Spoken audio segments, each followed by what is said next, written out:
you.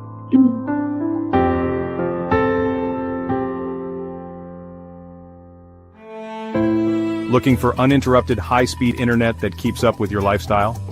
Need a reliable connection with transparent pricing and exceptional support? Imagine a world where your aspirations are never hindered by slow internet. With Crisp Fibre, experience uncapped, unshaped, and unthrottled internet, as it's meant to be. As a licensed fiber network operator and internet service provider, we've connected thousands across South Africa and beyond. Still wondering if it's the right choice for you? Enjoy 24/7 support, real-time updates, and a connection that powers your world. Ready to elevate your internet experience? Visit crispfibre.co.za and connect to the future today.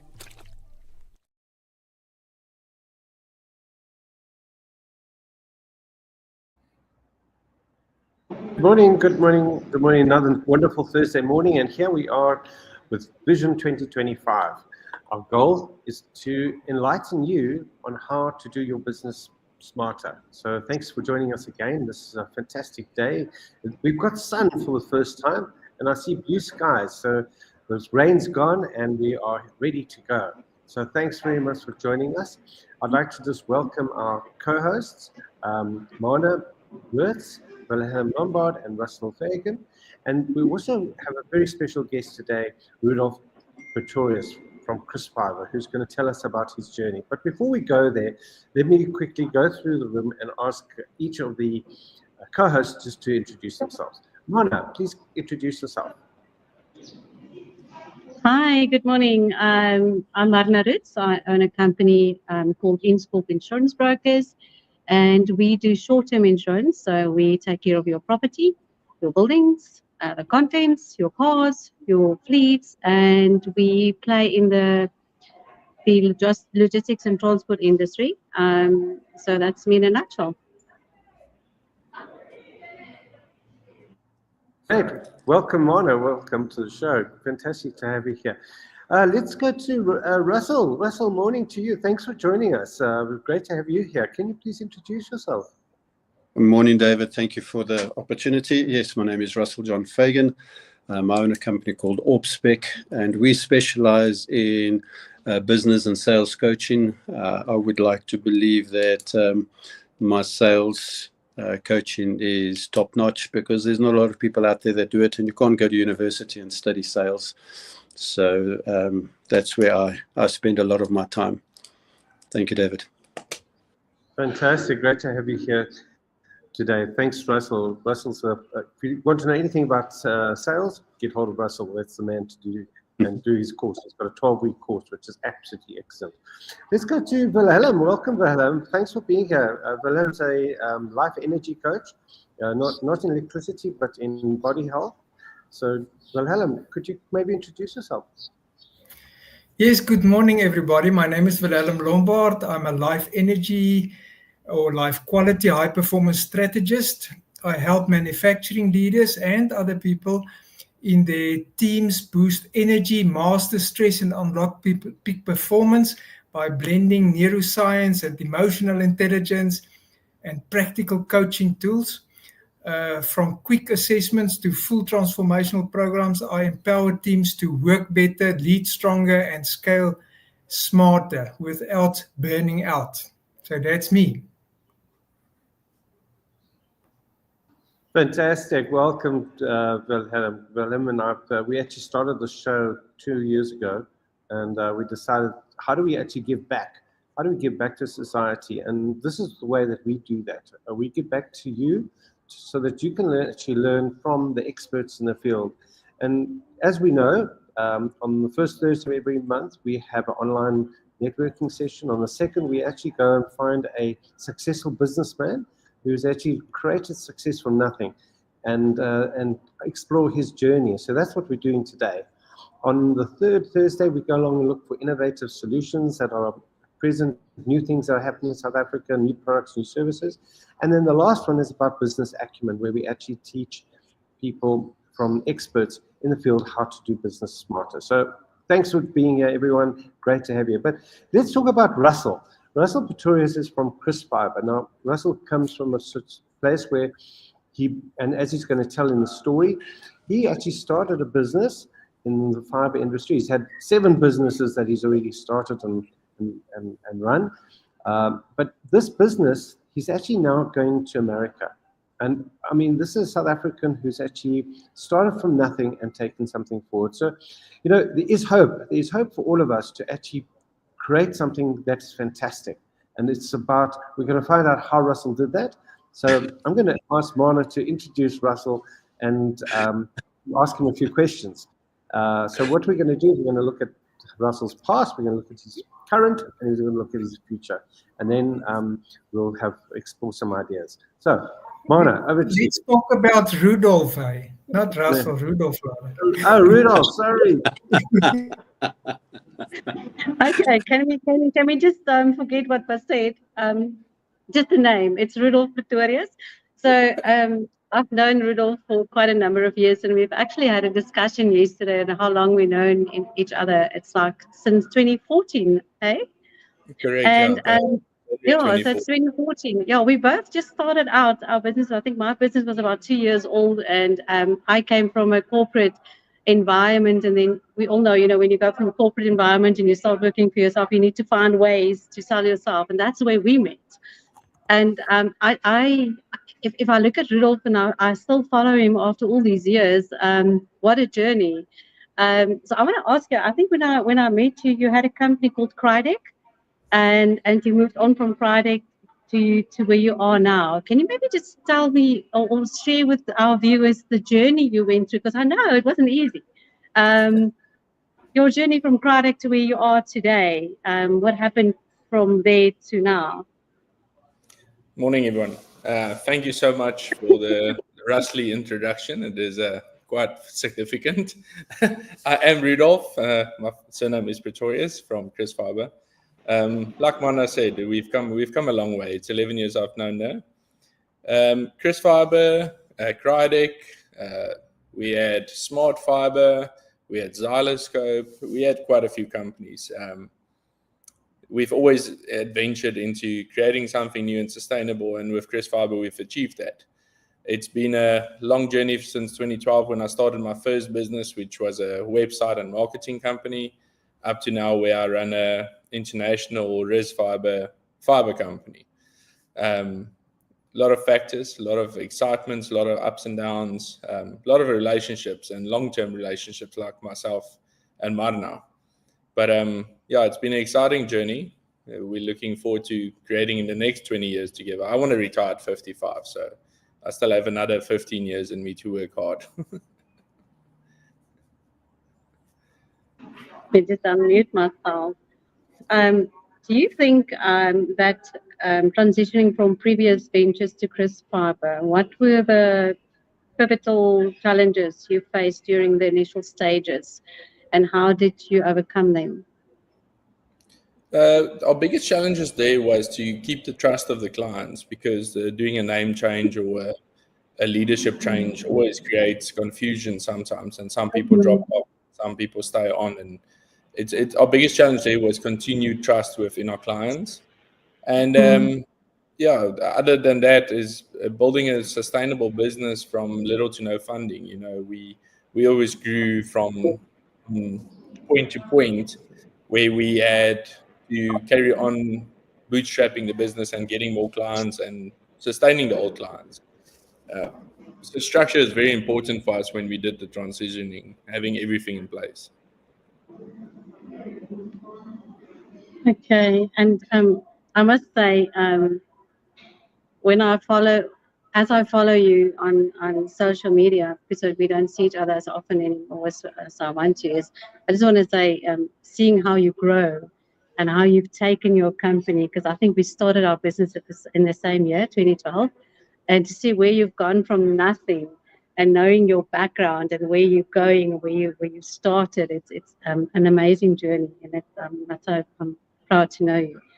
So your expertise also, we spoke about the customer and supplier relationships. How do you think these skills influenced your foundational strategies of Crisp Fibre in this early days? That helped significantly from when I started doing normal business in a working for an IT company in 2010 to starting my own business in 2012, the relationships I've built, not just on client side, but the supplier side, it always helped. My son has a saying that my phone is the money maker, because if I pick up my phone, I can start phoning anyone and I'll get problems resolved, from someone having a flat tire, getting someone to them, or needing a new computer for a client, or even just getting out of some other troubles. The pick up the phone, and I always have the phone book to phone someone to get problems resolved. And that has helped significantly in our business, not just in South Africa, but also in the US. It's building those relationships to carry on what we are building, and not just for us, for them also, because they also know they always have a phone call to us to make something happen, or push a rock out of their way, or even just that phone call to vent and get some frustration out and giving some insights on what the next step is. So it's definitely helped a lot. And I'm glad you mentioned that it's client relationship and supplier relationship, and I think in any business, both is equally important. So I'm going to give over to David now, I think. Fantastic. Thank you so much, Mana. So, first of all, Rudolf. These are getting the names right. Like the R's. One of the things that we mentioned in the event is that about education and about a degree. And what I'd like to ask you, a lot of people believe in life you have to actually go through school, get the top marks, then actually go to varsity and actually go along and do well at varsity, get a degree, and then eventually go into business. What is your take on that, and what is your advice to others out there in regard to that? So not everyone knows, but I do not have a degree in any sense of business. I did my high school, I did not too great, not too bad, I did good. I'm not an avid sit down and study person, but what I've learned over the last few years is that having a degree it's a fantastic thing to do. You have to finish school. If you have the opportunity to go study, go do it. But that only sets a pathway, or it only creates a guideline of what to do. The only time you really learn is when you're in the field, when you are working, when you put your head down and actually have the culture and people around you need to work with. A big thing that people understand is they would go to varsity or university, get a degree, and then expect to walk into any business and just work and understand. But there's no life lessons, there's no struggles, there's no real knowledge of what to do and how to do. You can be book smart as much you had. It's a very good guideline. But learning from life, it's 10 times more valuable. The things I've learned in business, and yes, there is some self-education, Udemy, the University of YouTube and Google. Those are the best for me to learn from. And what I've seen is that the people that we employ and we work with that comes from learning in the trade are more valuable than people fresh out of university and college, because they come in with some sense of entitlement. I've got this degree, I need to earn this, I need to do this. When you actually have these people coming from the industry, it's a lot better. They've got the experience of, I know what to do, when to do it, and how to do it. I'll learn some more when I'm there. So yeah, it is, if you have the opportunity to go study, definitely go do it. Does it create all the pathways for you? No. It's a guideline and it helps you. Yeah, I think some very wise words there. And, from a passion point of view, I think Helen will be asking you a little bit more about that and, the dedication. But from my point of view, currently, right now, obviously, there's a number of different things that you need to know in order to get you to where you've achieved right now. For example, your business development side, the marketing strategy, the sales, your team leadership, etc. How do you get all these responsibilities, and how did you actually take all all these different things that one has to do in business and actually be able to compartmentalize them in order to achieve your company objectives? That's a very big question. I can tell you my ADHD helps a lot because I can multitask on everything. I've got my finger on the pulse in the company on everything that's happening. But the biggest success for us in creating all of that and understanding it is, like I said, I've had about 7 to 8 companies in the last 13 years. And out of all of them, I had to do sales, marketing, business relationships, all of that, development, working with the communities. And I take those, I wouldn't say expertise, that knowledge I've gained from that. And I encourage my team to learn from that. So we always come in the office, greet everyone, we start talking. And then when someone struggles, we work together to get a resolve of it. It's not just it's your problem, my problem, it's how do we all fix it? And what we've done with that is, because I've had all my extensive knowledge, I've learned from the people that we work with, suppliers, staff, all of that. Nobody is smarter than the rest. We all learn from each other and we implement it. And if it works, we carry on. If it doesn't work, what do we need to change and make it work? And if it really doesn't work, then we cut it. But tapping into everyone's knowledge, everyone's got something in their mind and something in their knowledge you can work with. And we encourage to work together on that.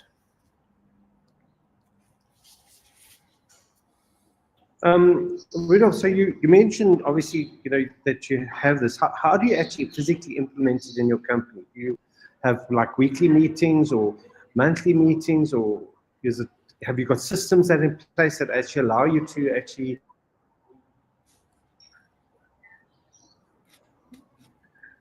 So we have a few structures in place. We don't always have, but we try and have weekly meetings with all the staff, so everyone knows in the company what's happening next. I've got bi-weekly marketing meetings with my marketing team where we implement new strategies and see where we're going, and they can create content. And then we have weekly management meetings where we sit as a management group and sit down, understand what has happened, where are we going, what's the new projects coming aboard. Me and myself, me and Willem, who we co-founders of the company, we talk on a daily basis on budgeting, on structures, and what's a new thing we're going to do. Or, we kind of get not involved. We know a little bit of everyone's personal life in the company, of their struggles, their kids and all of that.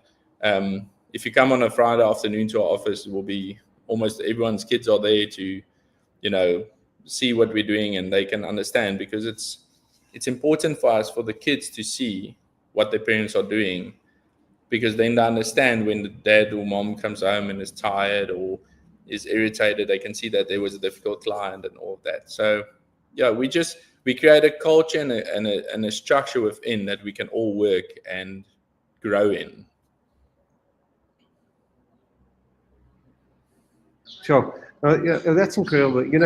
A lot of people, when they do that, when they run a business, they don't realize that you actually have to bring everybody in as a family. And I think that's basically what you've created.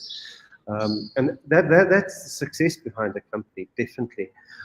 I want to ask you about your, obviously, South Africa is not your only space that you're looking at. You're also looking into going into Southern Africa. And obviously that's quite a big thing to go into Southern Africa, where there's different laws, different cultures, different needs, etc. How have you actually gone and achieved that? Our biggest struggles there is also litigation, how their laws work, and culture. The US and the Southern African countries have a different culture.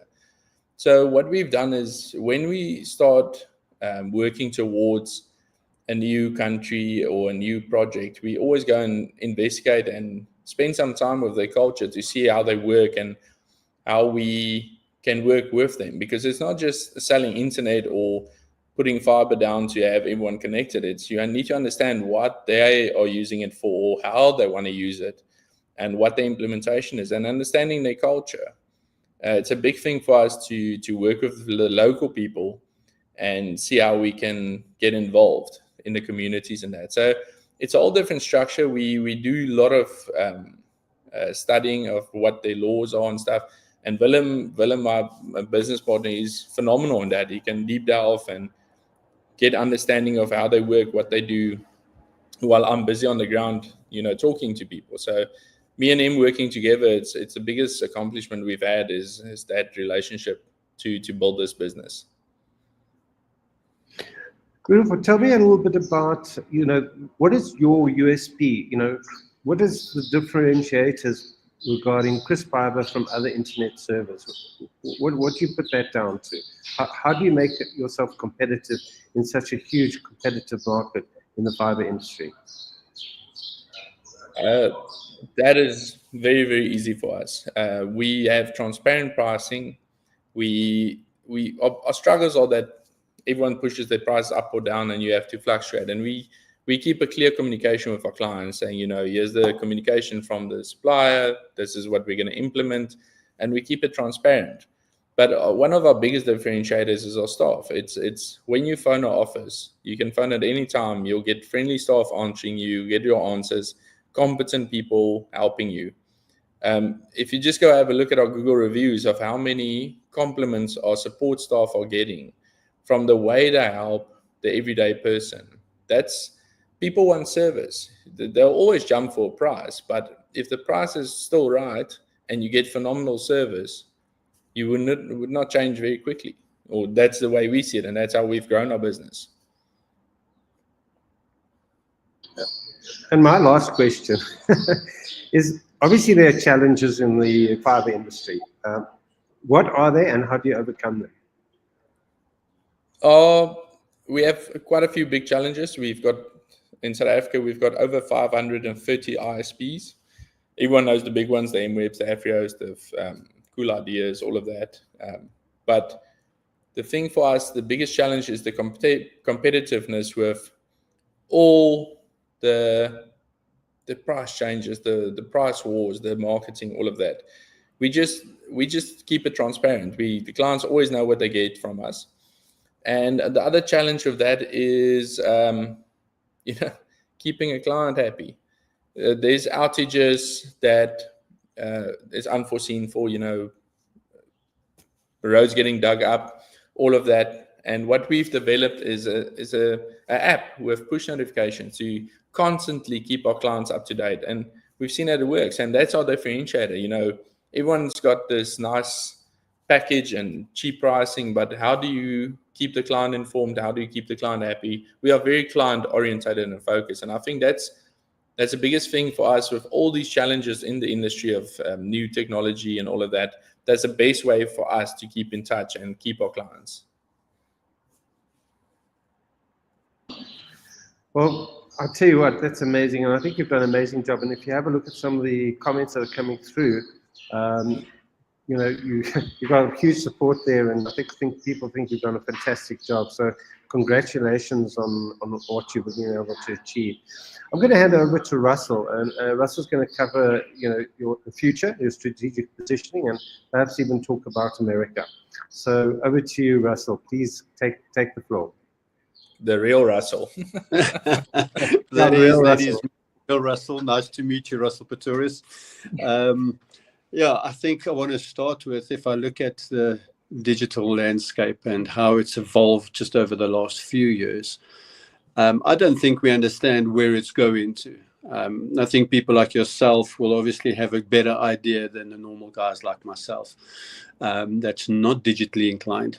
But give me a feel of how you see this landscape is going to change, especially where you're going into the American market.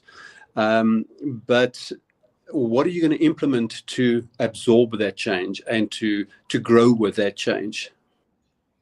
So in South Africa, there's three big changes happening at the moment. So one of them is that the rural areas, the townships, and all of them are getting now fiber providers jumping in there. We were one of the leading companies to do that in 2017 when we started with Soshanguwe. So that is a big push in the industry at the moment. The second big push is that they want to get the whole South Africa connected. which is it's a great thing. It's phenomenal that the likes of Eurotel, Vumatel, Metro Fibre, Frogfoot is jumping in there to get the whole South Africa connected. The digital divide is that the money that can be spent by people is getting lower and lower, but the demand for speeds are getting higher and higher.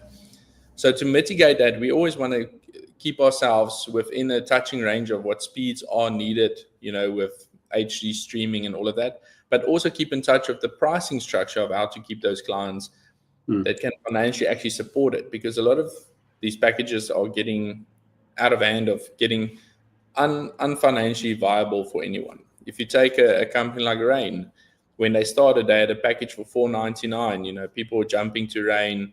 It's great. It's mobile. You can go anywhere with it. The minimum package of Rain at the moment is over R1,000. So they've lost that bottom clientele that always jumped on top to that's what they can afford and it's mobile. Now they need to go back to fiber. So there's a lot of those struggles. And what we've seen in South Africa, like, we want to get everyone connected, right? When we went to the US market, they are still on ADSL cable and coax cable. They only started 2 years back with real fiber connections, and there's a big drive now. The Biden Foundation had a $60 billion funding that they're giving to build fiber. Sure. And the US is about 10 years behind on fiber, but what they're doing now is the leapfrogging. They're going from your 20 to 50 meg fiber straight to 100, 200, 500 megs fiber. They don't even want to play in the small space. But the thing is, they're also outpricing themselves. So there's a lot of providers. They're also seeing now how they can make it more affordable for those clients. Because the biggest thing is, Trump put the tariffs up for everyone. In South Africa, we went 0.5% up on the tax. All of that accumulates to the end user getting punished for a service that we cannot provide for cheaper. We cannot give more speed because of the backhauls and all of that. So there's a lot of factors we take into consideration when going with what new technology there is, how we can assist clients, how we can do our pricing. And it's not just thumb sucking it going out of the air. It's a lot of research. It's a lot of I have to put that in place. I have to get the right staff to work with the right people, educate them. And we educate our clients quite a lot on what's happening in the space. Every time there's a fiber operator that changes packages and stuff, we send that clear communication to our clients saying, this is what the fiber provider is doing, this is what we are doing. With the 0.5% tax increase now, we sent a message to all our clients saying, listen, we understand what's happening. We'll absorb that as a company. Your pricing is going to stay the same. We'll value that a lot more than just jumping to the next one. Yeah. I commend you for that you actually bring in a value add more than just a pricing strategy. And I think in the US market, you obviously got a little bit of an upper hand, but you come with a lot more experience. So good luck with that one. My second question about your strategic planning for Crisp Fibre. How are you going to keep yourself adaptable, forward-thinking to this rapid change? And now you are touching on it already. But if I take it and I want to focus just with a magnifying glass on Crisp Fibre, what strategy, if you just name one, you are implementing to keep that forward-thinking and to keep being adaptable to this market that changes at a drop of a hat, literally? One big strategy for Crisp Fibre that we are busy, or not busy, we've implemented it, but we're refining it, is our client portal and client availabilities. We focused a lot on creating a platform where the clients can not just self-service, but they can self-manage their network, the infrastructure within the company and home, where we focused a lot on the Crisp Fibre app, which makes a touch of the button on their phone. They can do speed tests, they can pay their bill, they can log a ticket, they can have a live chat with one of our support staff, be it sales, accounts, support, all of that. So we've trying to enable the client to have at the touch of their hand, see if they're online or not, what they're using, what their speed is currently. And even we've got live usage stats. So we've had quite a lot of clients that would phone in, my internet's slow. Then we enable them to log onto the portal and see their live usage. And seeing their live usage, say, oh, okay, something is using too much internet. And they go switch it off, and then the internet's fine again. Brilliant. That and the thing we've implemented in the last 2 weeks that has been, or in the last 2 months, sorry, it's been a big game changer for us, is the AI chatbot, where it goes through the client, asking simple questions, learning what they need to understand. And then by the time a human staff member takes over, they've already got this chat and they can directly assist the client instead of going through all these questions again. And that's been a game changer for us, a big game changer. We've had client satisfaction go up by 60% just by implementing the chatbot AI. Yeah, that sounds really good. I play a lot in the SMME level, so I meet a lot of people that are inspiring entrepreneurs. So with that in mind, what advice would you give someone that actually wants to come into it? And I know there's enough of them already, but you're not going to close that door because there's low barrier. It's not a very high barrier entry environment. But what would you, what would your best advice be to the next Rudolf Pretorius that wants to come into the industry and make a success of it? It's a good question. I would say don't do it, but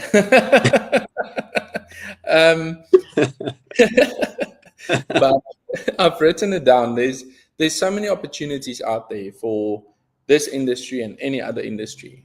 The people that make it and have long-standing businesses or build a business to get it sold to one of the big players.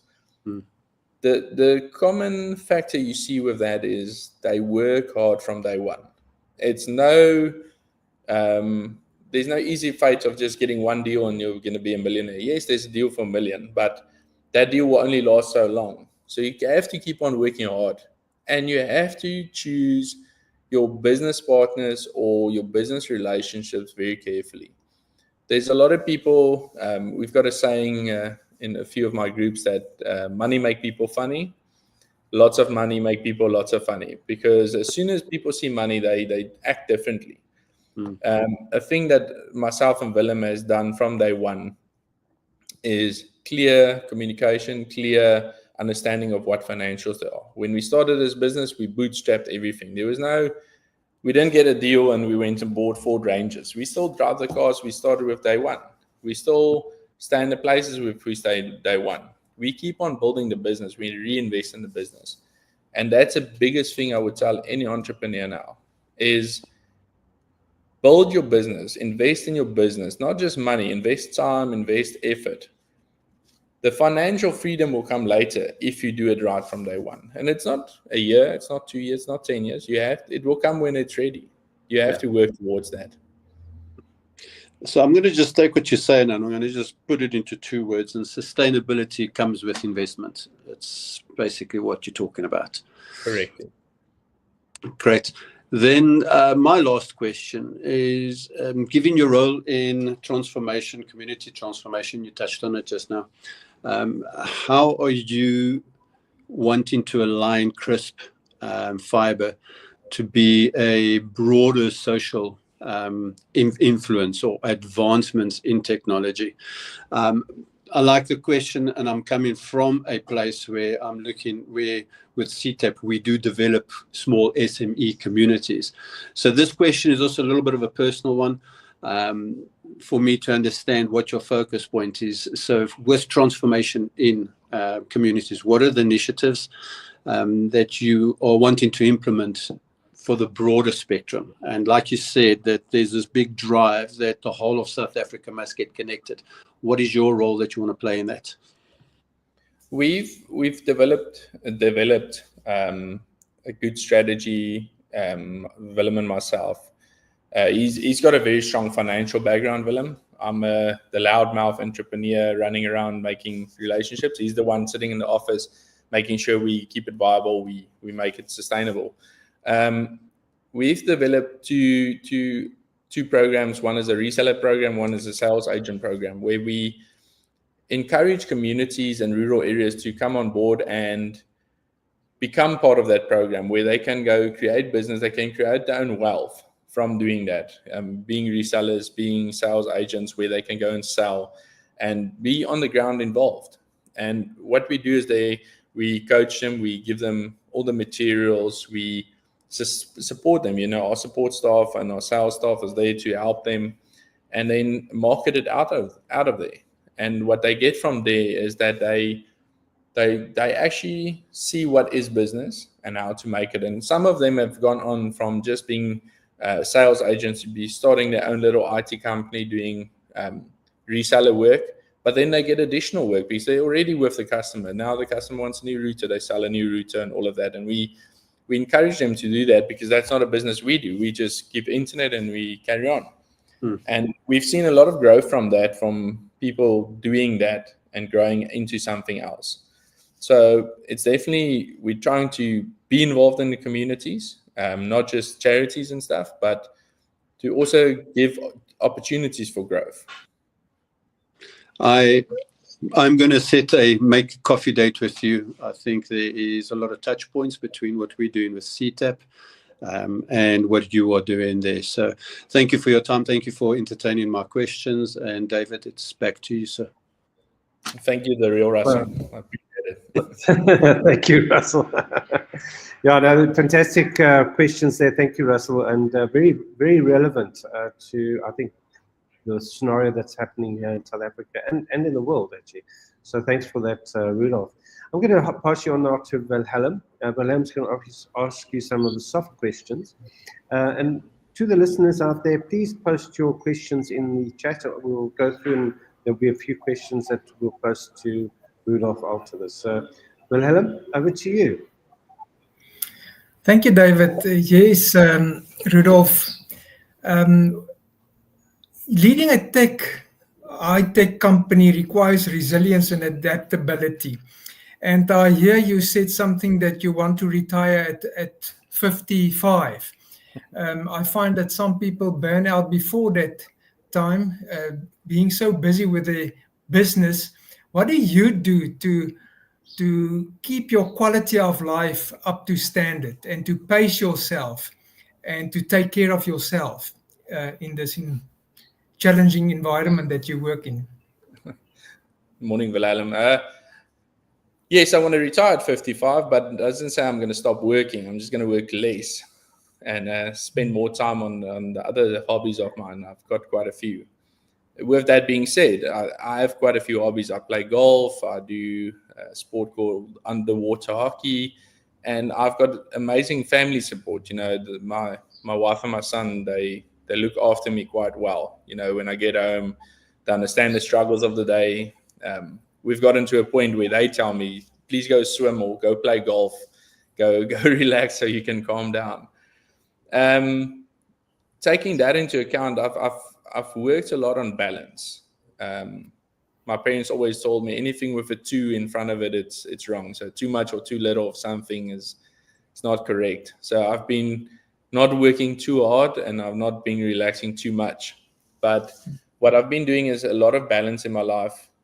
I get weeks like this week where I'm in Cape Town, where I'm traveling, and then I'm head down working the whole time. But then the next week I'll be back and I'll take a day off to go play golf with a supplier or friends, or I'll go swimming, or even where I just make time for the family, where we just sit at home, watch movies, have a braai. But balance is very important in any entrepreneur's life, because we get so involved in, I want to create the next million, I want to get the next deal, I want to do this, I want to do that. And when you're starting off, you work till 10, 11 o'clock at night every day, you're up at 5. But if you're going to find that balance from the start, you're going to have a lot more success, because the clearer the mind, the clearer the business, I always say. And balance is very, very important. Absolutely. Thank you for sharing that. I always say I never want to retire. I just want to refire. So Yeah, and what strategies do you employ to foster a motivated and cohesive team, especially in this sector categorized by rapid innovation? So for our team, we believe that we've done is we've created a culture where we understand what's happening in their personal lives, like I mentioned earlier. But we do a lot of just we're cooking at the office. We have a thing where every Friday it's someone else's turn to cook in the office. The company will buy all the ingredients. That person will cook for everyone. We're about a team of 20, and we all sit together and eat. And you eat what they made. And I do some of the braaiing. We have every now and then we'll have a kumbaya. So we've got created a culture that if it's your birthday in that week, you need to buy cake for the team. And if you've been working for the company for a year, every year we celebrate that anniversary, we get cake, and we eat a lot of cake. But we've seen that being invested in and involved, of knowing what goes on in their personal lives, we can assist them, or sometimes just understand the way their mentality is that day of what's happening. And then eating together. I always said family that eat together stay together, and we sit around the table and we eat and we talk. And that half an hour to hour that we just sit there, you understand more what's going on and you learn. That's a way of working with team cohesion. Okay, cool. Thank you for that. Now, in your experience, how does personal well-being impact professional performance? And what practices do you recommend for leaders to sustain both? You answer it sort of, but give me a bit more straight talk towards other leaders as well. You need to always have focus on everything: family life, burnout, and growth. You're never going to do all of them correct, but if you do some of them correct all the time, then you're going to be well off.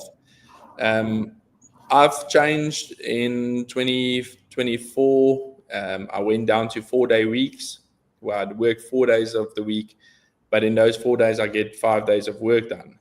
And on day 5, I don't not work. I just work less, but I work on myself.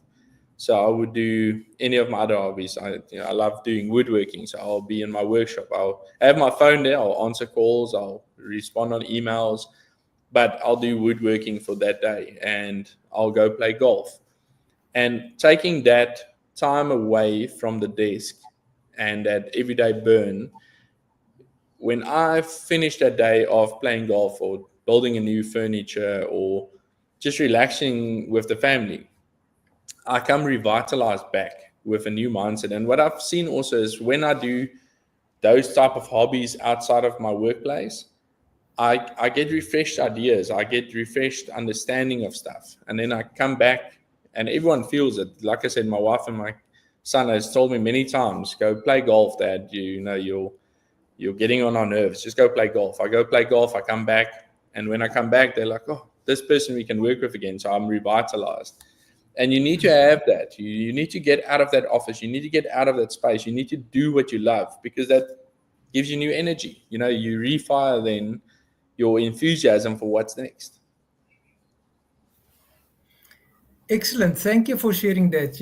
I talk about life energy intelligence, and it seems to me that you're a life energy intelligent person, not just thinking about business strategies, but also have a life energy plan that will sustain you till the last day of your life. So thank you for sharing all this. That was wonderful. I really am excited about what you shared with me from a life energy perspective. Thank you for that.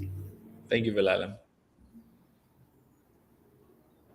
Over to you, Fantastic. David. Thank you so much, Willem. Fantastic questions there. I really appreciate that. And, one of the big takeaways here is actually not to work the 5-day week. And I think that's something from my side that I need to also implement in my life. The number of questions that have come through from the gallery, I'm going to quickly have a look at one or two of them. I'm going to put it on. Rowan Hammond, he asked a question for yourself, Rudolf. currently we see the FNOs trying to bridge the digital gap and getting into rural areas. Can you maybe comment on that? I touched on it a bit earlier with Russell, where I said that's the expansion they're doing, and they're doing it quite well. There's quite a few players doing it. Fibre Time here in Cape Town. You've got Vuma, Reach. You've got MFN model. I don't know exactly the name. They are doing it, and it's quite significant, the number of clients they get on board. And what I like about that model is they do a prepaid model that's per day, which is affordable for the people that can do it, because a lot of those commuters, they leave 4 o'clock in the morning to get to their job at 7. They come back 7 o'clock at night, so they don't use that internet at that time. But on the weekend, he's there from Friday till Sunday, and he can pay per day that he uses it. So it's a great gap that they're bridging at the moment, and you see that the communities are buying into it. They employ communities to roll out the fibers. The communities, the spaza shops have spaces where you can buy the vouchers and all of that. So it's a great initiative. It's something that should have been done many years ago, but I'm glad that there's a lot of money getting invested to make that happen.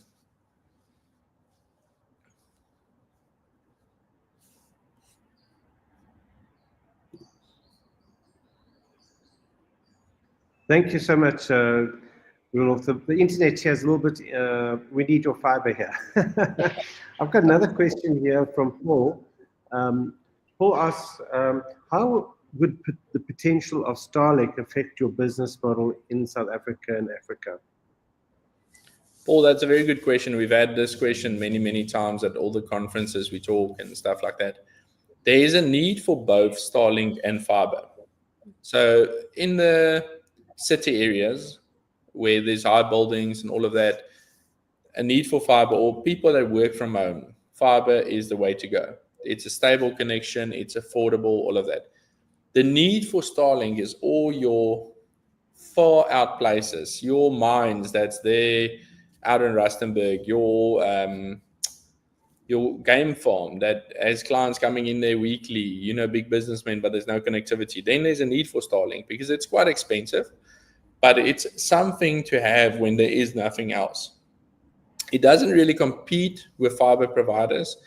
You get your 1 or 2 people that want to be different and want to have Starlink in their house in Waterkloof or in Sandton, which is fine because they can afford it. But your everyday person wants a fiber connection that's affordable at their home, or a fiber connection at their business that's sustainable and reliable. There is a need for Starlink. Does it compete with fiber providers? Not so much. Does it compete with your cellular mobile providers? Definitely, because they're bridging that gap from where cell phone towers end and where Starlink can carry on. Oh, fantastic. Thanks for that. Thanks for that answer, Rudolf. There are a number of other questions in the chat. I'm going to ask Rudolf to actually go through those in his own time and answer them. So I'll give you a little bit of work there, Rudolf. But we're running out of time, so I'm going to now just go around the room. I want to know from each of the co-hosts, what is their biggest takeaway from what Rudolf said today? I'm going to start with Mana. Mana, over to you. Yes, I think my takeaway and what's important to me always is the balance. When you have a business and you have a family, there has to be balance, because if it goes out of balance on the one or the other one, it's kind of everything goes out of sync. So I read something this week, which actually I just remembered and I looked it up, and it's not about the amount of breaths, but about the moments that you take that takes your breath away. So I think that fits into the balance, and I think you did this quite well, balancing your family and work and make time. I think that is why do we have a family if we don't spend time with them as well? Definitely. I've also, on that, the brief one, I've had an old guy that mentors me quite a few times. And the one day he woke up, and I always see him with a smile on his face every morning. And I said, his name is Johan. I said, Johan, why you have the smile on your face every morning? He's like, you know what? I've only got so many times I can wake up being happy. So I'm going to take every one of them. So, yeah. Brilliant. Time. That's makes Yes. sense. Thank you very much, Mona. Thanks, Rudolf, for that. Let's go to Rudolf. No, sorry, Russell. I'm getting confused with Russells and Rudolf. Too many R's in my life. Yeah. Russell, what's your biggest takeaway? Rudolf, I've got so many takeaways because as an entrepreneur myself, there's a couple of things that you've said that just reminds me. But I'm not going to focus on that. I want to focus on one thing, and the takeaway for me is it's a takeaway for me, but I want to commend you. And I think this whole idea of creating unity in your team through eating together, sharing highs and lows together, is probably the biggest thing we can do as employers, because your business is called Crisp Fibre. Is just a name. It's the people that do the work for you that is actually the business. And I think it's happened universally. It's not just in South Africa, but where business owners have forgotten where the true strength lies. The true strength doesn't lie in their brand. Their true strength doesn't lie in their product. Yes, there's value in it, but the true strength lies in the people. And I think that is where your success is. If I have to look at it from an outsider's perspective, that must be the only solid rock that you can really build your business on is your people. I love that. And I think that is what I'm taking away today. And I admire you for it, because there's not a lot of people that think like that. There's not a lot of people that see the human capital investment that they actually have in their business. So hats off to you, my friend. I think that's brilliant. And I think, if anything, that is something we need to all take away, that even the tea girl or the cleaner has a role to play, because someone else doesn't have to do it. And well done. I love that. I love the eating together. My wife is sitting opposite me, and she smiled when she saw that, because we're foodies. And that's something that we can implement in our businesses as well. Thank you for that. Thank you, Russell. Fantastic. Thanks for that. Great takeaways there. Well, Helen, what's your biggest takeaway? Oh, there's so many things, but I want to ask a question. I can't help to ask this question, and that is, you got this vision. How do you align your team with your vision? If you can quickly share that with us, because that's important. Willem, you'll realize one day when you actually meet me in person that I'm quite a loudmouth and a lot of energy. And like I said, I've got ADHD, so I'm all over. But being part of all over is the team always knows we are going somewhere. And we regularly encourage them when we give them, this is our aim for the year, this is the goal. I get weekly reports from the teams on what has happened, what is happening.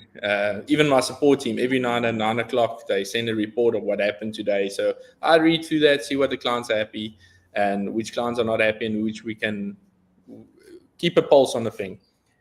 With being that pulse, everyone knows where we are going, what we are doing. Even with the US, a lot of them won't go with and will still stay in South Africa and stuff, but they all know what our aim is and what our forward motion is, what our vision is. You know, we started the beginning of the year. I said to everyone, listen, we're going to get 5,000 clients this year. And they go like, oh, that's a lot, you know. But now they've seen it happen. They've seen the marketing strategy. They see the online ads. They see all that, and they go like, oh, we're getting there. You know, we're picking up clients. And they're all on board with it. You know, and when we sit on quarterly one-on-ones, we talk and said, okay, this is where you are. This is your growth. This is where you're dropping the ball. How can we help you? How can we educate? And we all work towards the same goal. And that goal gets refined every time. And it's not one goal, end of the year, we're going to get there. It is there, but it keeps refined every month. And we keep on, like I said, I'm allowed now. If I walk in and say, okay, we've got another 1,000 clients, or, you know, this happened, or we're going to do this promotion. What do you think? And we all invest in it. So, yeah, just if you give everyone the information, they can always work with what they have and work towards the same goal. Thank you. Yeah, and that is my biggest takeaway. Your energy energizes your team. Thank you for that. Well done. Thank you, Willem. I wonder if I can be a loudmouth quickly, because I've got another takeaway from this, which I want to share with you, that I got from Rudolf today. And that was like, Sorry, I had to do that. When I've been called Russell too many times before we've started, and You can have yeah, you see well, my things Google search happen. go from Rudolf Pretorius Crisp Fibre, and it's the next Google search I'm going to have. Well, it opens it up, hey?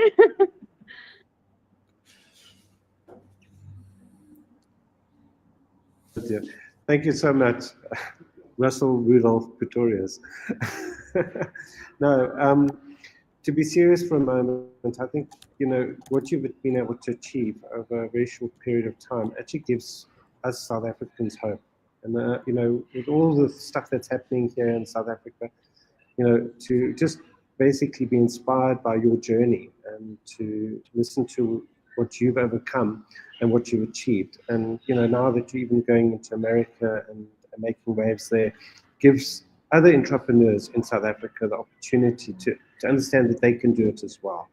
And I think that's the story that we really want to get across here, is that we are an island here in the south of Africa, right at the bottom.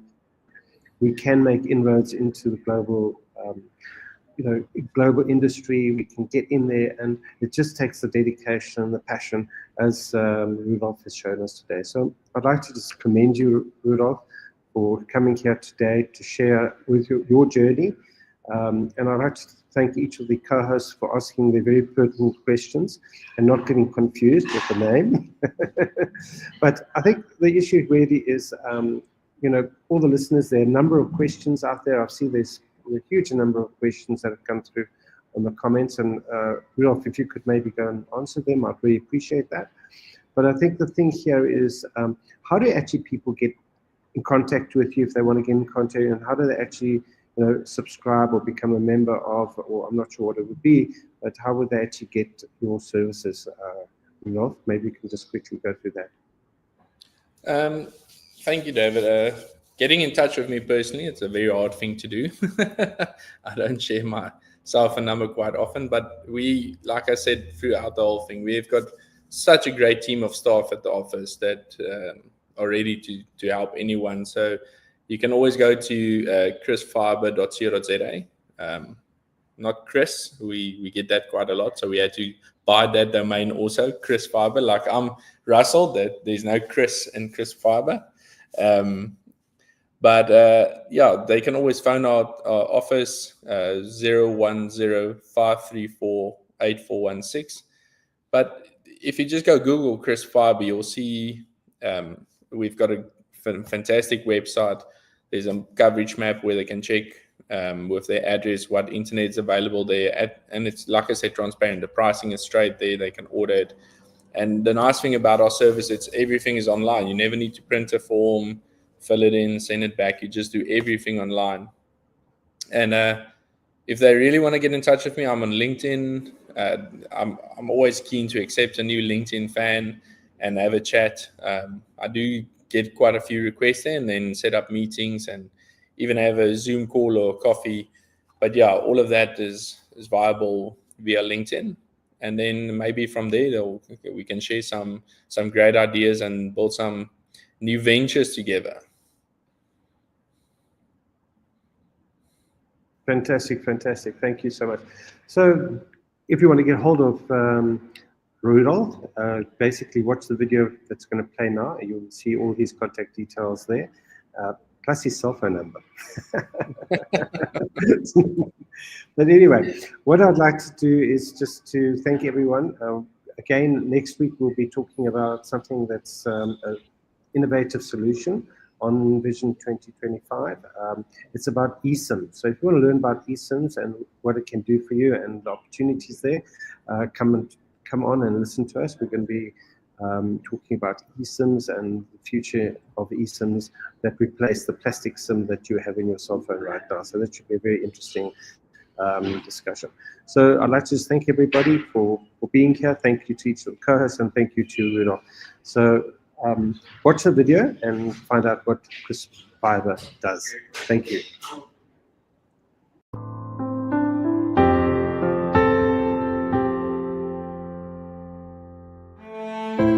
Looking for uninterrupted high-speed internet that keeps up with your lifestyle? Need a reliable connection with transparent pricing and exceptional support? Imagine a world where your aspirations are never hindered by slow internet. With Crisp Fibre, experience uncapped, unshaped, and unthrottled internet, as it's meant to be. As a licensed fiber network operator and internet service provider, we've connected thousands across South Africa and beyond. Still wondering if it's the right choice for you? Enjoy 24/7 support, real-time updates, and a connection that powers your world. Ready to elevate your internet experience? Visit crispfibre.co.za and connect to the future today.